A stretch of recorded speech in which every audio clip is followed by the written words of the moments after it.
On a damp morning in May 1924, a pair of distinctive spectacles lay in the grass near Wolf Lake on the outskirts of Chicago.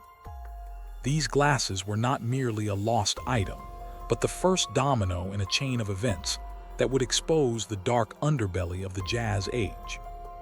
They belonged to a brilliant young man from a wealthy family, yet they were found next to the naked body of a 14-year-old boy named Bobby Franks. This discovery would unravel a crime so cold and calculated that it was dubbed the crime of the century. It challenged the public perception of innocence and intellect, forcing society to question what happens when brilliance is devoid of morality. The city of Chicago in the early 20th century was a bustling metropolis of industry and vice, where gangsters and politicians often walked the same streets. However, the neighborhood of Kenwood was a sanctuary for the elite, a place of manicured lawns and stately mansions. It was here that the families of the perpetrators and the victim lived in luxury, insulated from the grit of the city. The residents believed their wealth and social standing provided a shield against the brutality of the world. They were wrong. A darkness had taken root right in their midst, cultivated by two of their most promising sons who believed they were above the laws of God and man. Nathan Leopold was a 19-year-old prodigy who had already graduated from the University of Chicago and was planning to attend Harvard Law School. He was an expert ornithologist who could identify rare birds by their calls, and he spoke multiple languages fluently. Despite his intellectual gifts, Leopold was socially awkward and deeply insecure. He possessed a nihilistic worldview influenced by the philosophy of Friedrich Nietzsche, specifically the concept of the Superman or Übermensch. Leopold believed that certain superior individuals were not bound by the ethical rules that governed ordinary society. He saw himself as one of these superior beings, but he needed a partner to validate his delusions of grandeur. Richard Loeb was the 18-year-old son of a wealthy Sears Roebuck executive and the youngest graduate in the history of the University of Michigan.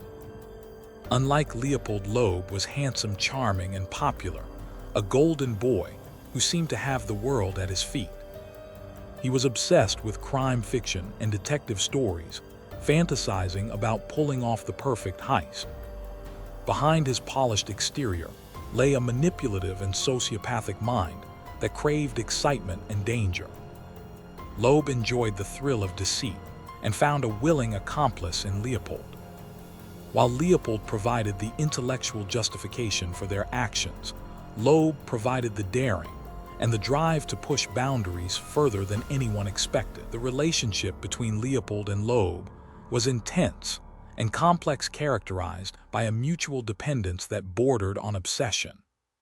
They formed a secret pact where Leopold agreed to participate in the criminal schemes of Loeb in exchange for intimacy and attention.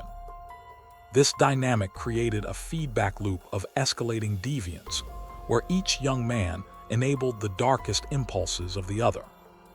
They started with petty theft and vandalism, breaking into fraternity houses and setting fires just to watch the flames. But these minor infractions soon failed to satisfy their craving for a thrill. They needed something bigger, something that would prove their superiority over the police and the public. By late 1923, the pair had decided that their ultimate test would be the commission of the perfect crime. They wanted to commit a kidnapping and murder that would baffle the authorities and cement their status as intellectual supermen. For 6 months, they meticulously planned every detail of the abduction, discussing methods of disposal and ransom collection. They debated whether to use poison or a blunt instrument, and how to select a victim who would attract maximum attention. The planning phase was almost as thrilling to them as the act itself, as they reveled in their own cleverness and the secret knowledge that they were plotting a tragedy while sitting in the comfort of their study. The target selection process was chillingly random yet specific in its requirements. They needed a victim from a wealthy family to justify a ransom demand, but the money was merely a prop for their game. They considered several local boys, including their own friends and neighbors. Ultimately, they decided not to fixate on one specific individual until the day of the crime, allowing fate to play a role. This lack of personal animosity made the crime even more terrifying. The victim was not chosen out of hatred or revenge, but simply because he was in the wrong place at the wrong time, serving as a pawn in their twisted experiment. On May 21, 1924, Leopold and Loeb put their plan into motion. They rented a Willys night touring car under the alias Morton D. Ballard to avoid tracing the vehicle back to themselves. They spent the afternoon driving around the Kenwood neighborhood, searching for a suitable victim. They had prepared a chisel wrapped in tape and a bottle of hydrochloric acid in the back seat. The tension in the car was palpable as they scanned the streets looking for a child who fit their criteria. It was a warm spring day, and children were walking home from school unaware that a predator was circling their quiet streets. As they drove near the Harvard School for Boys, they spotted Bobby Franks walking home. Bobby was a 14-year-old neighbor of the Loeb family and a distant cousin. Richard Loeb knew the boy well, which made him an easy target to lure into the vehicle. Loeb pulled the car over and called out to Bobby, asking if he wanted a ride home. Trusting the familiar face of the older university student, Bobby approached the car. He had no reason to suspect that the charming tennis player from the country club intended to do him harm. With a friendly smile, Loeb invited him into the passenger seat, sealing his fate. Once Bobby Franks was inside the car, the trap snapped shut with brutal efficiency. The exact details of who struck the fatal blow were later disputed by the killers, but the outcome was undeniable. As the car moved through the streets, one of the young men struck Bobby in the head with the taped chisel. They pulled his body into the back seat and covered him with a rug to hide the crime from passers-by. The violence was sudden and shocking, a stark contrast to the academic discussions they had held for months. The reality of murder was messy and chaotic, but they were now committed to seeing their plan through to the end. With the lifeless body of Bobby Franks on the floorboard of the rented car, they drove south toward the industrial wastelands of Indiana. They stopped for a meal at a sandwich stand, showing a horrifying level of detachment, while the victim lay dead just feet away. Under the cover of darkness, they arrived at a desolate area near Wolf Lake, known for its marshy terrain and active train tracks. This was a location Leopold knew well from his bird-watching expeditions. He believed the remote nature of the site would ensure the body remained undiscovered for a long time, giving them ample opportunity to collect the ransom. The disposal of the body was a gruesome task that tested their resolve. They stripped Bobby of his clothes to make identification difficult and poured hydrochloric acid on his face and distinctive scars. They shoved the body into a drainage culvert near the railroad tracks, believing the water would wash away evidence. In their arrogance, they thought they had accounted for every variable. However, in the darkness and haste, Leopold made a critical error. As he leaned over to maneuver the body, his expensive eyeglasses slipped from his jacket pocket and fell into the grass unnoticed. This tiny object would become the silent witness that dismantled their perfect crime. After disposing of the body, the pair returned to Chicago to initiate the ransom phase of their plot. They burned the bloody clothes in the basement of the Loeb mansion and cleaned the rented car. They then mailed a special delivery letter to the father of the victim, Jacob Franks, demanding $10,000. The letter was typed on a portable typewriter they had stolen earlier specifically for this purpose. It was written in a tone that was both imperious and articulate, reflecting the education of the killers. They instructed the father to wait for further instructions, creating a sense of urgency and dread for the Franks family. The following morning, the Franks family was in a state of panic and despair. They received the ransom note and were prepared to pay any amount to get their son back. Leopold and Loeb called the house, giving complicated instructions involving throwing the money from a moving train. They derived a sick pleasure from manipulating the emotions of the grieving parents and the police. They believed they were orchestrating a masterpiece of deception. However, their timeline was about to be shattered. Before the ransom could be paid, a laborer named Tony Minky spotted a foot sticking out of the culvert near Wolf Lake. The discovery of the body, less than 24 hours after the murder, was a catastrophic blow to their plan. They had expected the body to remain hidden for weeks, allowing the ransom plot to play out. Police quickly identified Bobby Franks, identifying him by the remaining soft tissue and dental records. The narrative shifted instantly from a kidnapping to a brutal homicide investigation. Leopold and Loeb maintained their composure publicly, even discussing the case with friends and neighbors. Loeb went so far as to offer theories to reporters, enjoying the proximity to the investigation. They felt secure believing no physical evidence linked them to the scene. Detectives scouring the crime scene at Wolf Lake found the single most important piece of evidence lying in the grass. It was the pair of horn-rimmed spectacles with a unique hinge mechanism. The police initially thought the glasses belonged to the victim, but they were the wrong prescription. They traced the manufacturer to a company in New York, which had supplied that specific frame to Ulmer Co. and Company in Chicago. The investigation revealed that only 3 pairs of that specific style and size had been sold in the entire city. One belonged to a woman, one to a lawyer traveling in Europe, and the third to Nathan Leopold. When police arrived at the Leopold estate to question Nathan, he remained calm and arrogant. He admitted the glasses were his, but claimed he must have lost them during a bird-watching trip the previous weekend. He demonstrated his knowledge of local ornithology to support his story. The detectives were skeptical, but had no direct proof connecting him to the murder. Leopold had prepared an alibi, claiming he and Loeb had spent the night of May 21st driving around in his car and picking up 2 women. He coached Loeb on the details, ensuring their stories would match perfectly when questioned separately. Richard Loeb was brought in for questioning shortly after Leopold. The police separated the 2 young men and began a grueling interrogation process. Initially, their alibi held firm. They described the made-up women and their route with consistent detail. However, the police noticed subtle cracks in their demeanor. Leopold was too talkative, too eager to explain, while Loeb seemed nervous beneath his charming facade. The investigators also found the typewriter used for the ransom note after divers searched a lagoon where the boys had dumped it.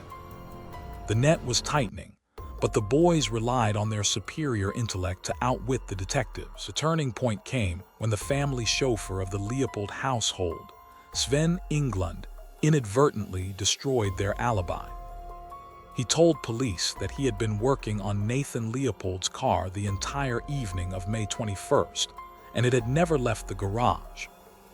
This revelation shattered the story that the boys had been driving Leopold's car to pick up girls.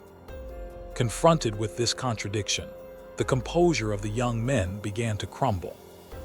They could no longer rely on their rehearsed narrative.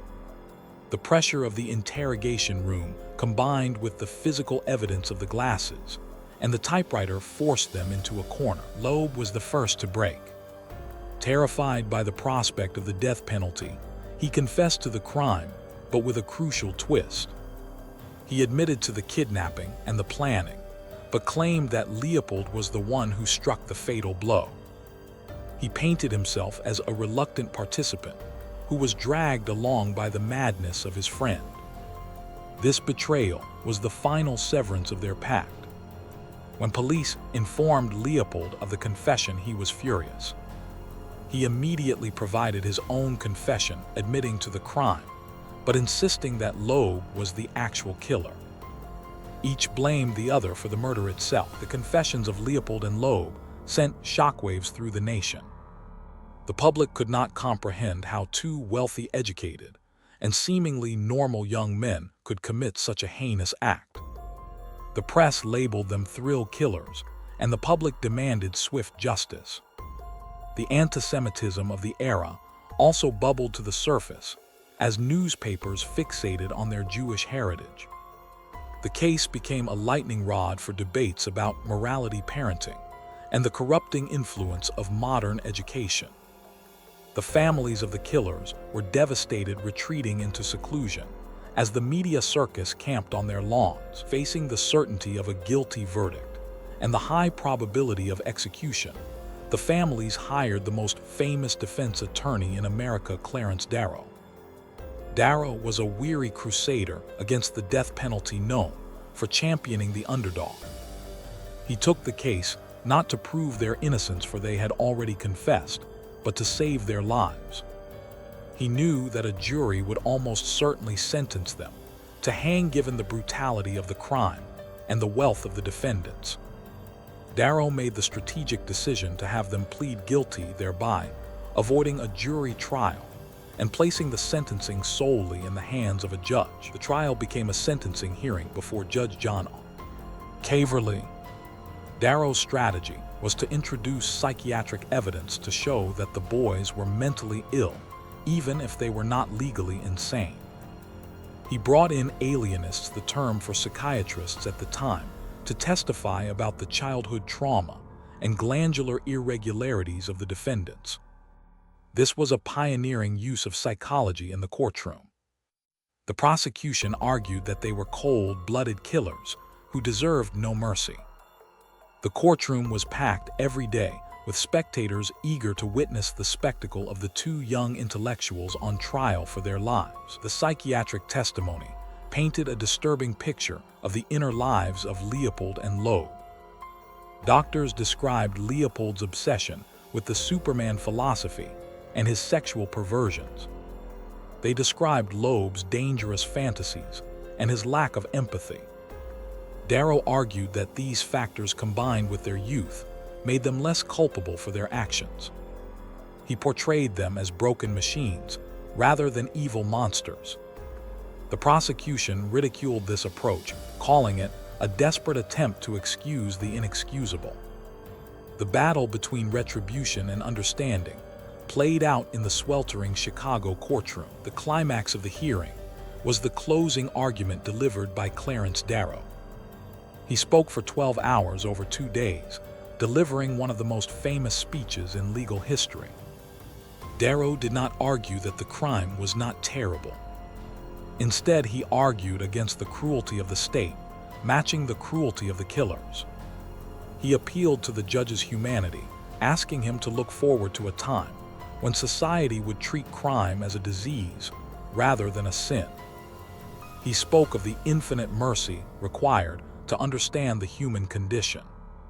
His voice wavered with emotion as he begged for life imprisonment instead of death. Darrow famously said, "I am pleading for the future. I am pleading for a time when hatred and cruelty will not control the hearts of men, when we can learn by reason and judgment and understanding and faith that all life is worth saving, and that mercy is the highest attribute of man."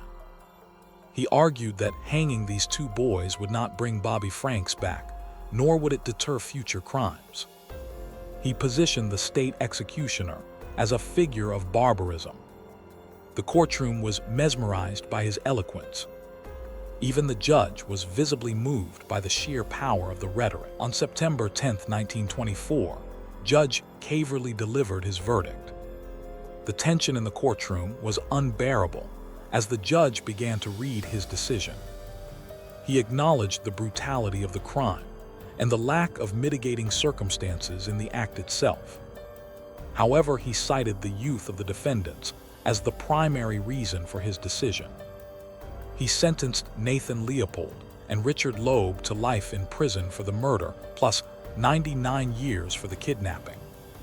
He recommended that they never be granted parole. Darrow had succeeded.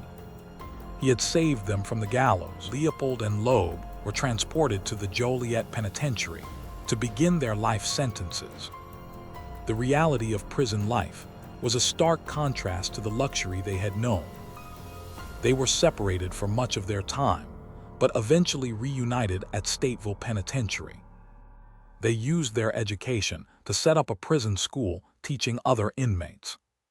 They tried to maintain their intellectual superiority even behind bars, but the dynamic between them had shifted. The romantic and obsessive bond that had led them to murder slowly dissolved in the harsh light of incarceration. In 1936, the story of the duo took a violent turn. Richard Loeb was attacked in the prison shower by a fellow inmate named James Day. Day slashed Loeb repeatedly with a straight razor, claiming that Loeb had made sexual advances toward him. Loeb died from his wounds at the age of 30. The golden boy who had charmed his way through life met a brutal and bloody end. Leopold was devastated by the death of his former partner, but he continued his life in prison, immersing himself in work and study to survive the decades of confinement. Nathan Leopold became a model prisoner. He learned more languages, reorganized the prison library, and volunteered for medical experiments. During World War II, he participated in malaria studies, allowing himself to be infected to help find a cure for soldiers in the Pacific. He sought to redeem himself through service, attempting to prove that he was more than the monster who had killed Bobby Franks. He wrote a memoir titled Life, plus 99 years in which he expressed remorse for his actions and distanced himself from his past arrogance. In 1958, after 33 years in prison, Nathan Leopold was granted parole. The decision was controversial, with many believing he should have died in prison. He was released into the custody of the Brethren Service Commission in Puerto Rico. There he lived a quiet life working as a laboratory technician and teaching mathematics at a university. He married a widow and traveled using his expertise in birds to contribute to scientific journals. He died in 1971 of a heart attack, finally escaping the shadow of his crime and death. The legacy of the Leopold and Loeb case remains potent nearly a century later.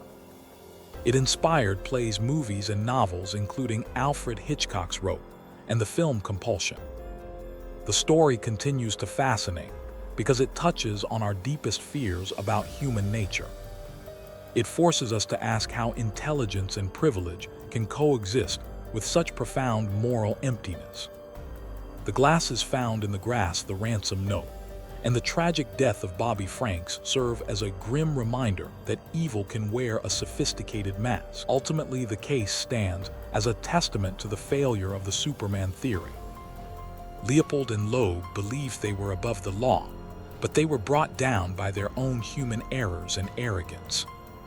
They sought to prove they were gods, but proved only that they were flawed and broken men.